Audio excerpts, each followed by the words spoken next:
જય માતાજી મિત્રો. હારું કઈક હારું કરીને કોઈ ગમતું જ નહીં. હવે તમને લાઈવ દાખલો આલું કે મારી અગાડી એક ભાઈ ઇકો લઈને ગાડી લઈને જતો હતો.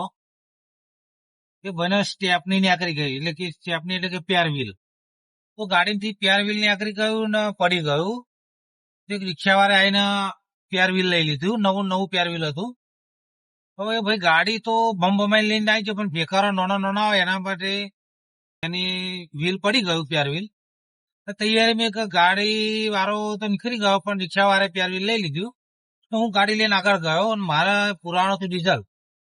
તો એ જગ્યાએ સીએનજી પણ હતો, તો ઇકો વાળો સીએનજી પુરાવતો હતો. તો મેં પેલા ચેક કર્યું કે ભાઈ પેર વ્હીલ તારું જ પડી ગયું બીજાનું હોય. એકદમ તો કહ્યું નહીં મેં કે ભાઈનું પેર વ્હીલ પડી ગયેલું. તો મેં ભાઈને કહ્યું ભાઈ તારું પેર વ્હીલ પડી ગયું. એને ખુદને ખબર નથી કે મારું પેર વ્હીલ પડી ગયું. પછી કે યાર ભાઈ મારું પડી ગયું. મેં કહ્યું કે ભાઈ આ ચીડેક રિક્ષા વાળો આવે છે, એના પેર વ્હીલ મળ્યું છે. તો ભગવાન ના કરવું એવું તે રિક્ષા વાળો ચેડે ચેડે આવતો હતો. વચ્ચે બે ચોકડી ગઈ, તો ચોય ભર્યો નહીં.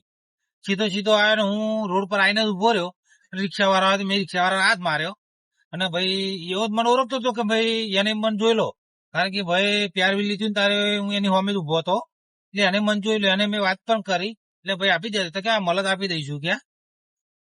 એ ભાઈ તો જયારે મેં કહ્યું ભાઈ આ ભાઈનું આ ગાડીથી પેર વ્હીલ પડી ગયું છે, એટલે ભાઈનું તો પેલા મોઢું પકડી ગયું. પછી એ ભાઈ જોવા ગયો ગાડી, ભાઈ જોવા દે કે ભાઈ તારું જ પડી ગયું. તો એને ગાડી જઈને જોયું નીચે, તો એ ભાઈનો એક હુક આવે છે, એ હુક તૂટી ગયેલો. પેર વ્હીલ એનું જ હતું. તો પછી એ ભાઈને આપવાનું હતું, એ ભાઈ વાદળી પોણા જેવું મોઢું કરી દીધું. એકદમ મોડું બગડી ગયું, જેમ પેલું વાદળી પોણું આવે ને એવું મોડું કરી નાખ્યું. અને પેલું ઉતરેલી કઢી જેવું મોડું કરીને કે લો ભાઈ તમારું પેર વ્હીલ ધ્યાન રાખજો. તો હું હતો પાછું હાલ્યું, બીજો હતો ના હાલત.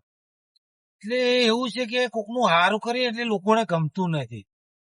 ભાઈ મને મનમાં કેટલી કારો બોડી કાઢી છે, કારો આ ચો મળ્યો મને મારા પેર વ્હીલ આપવું પડ્યું.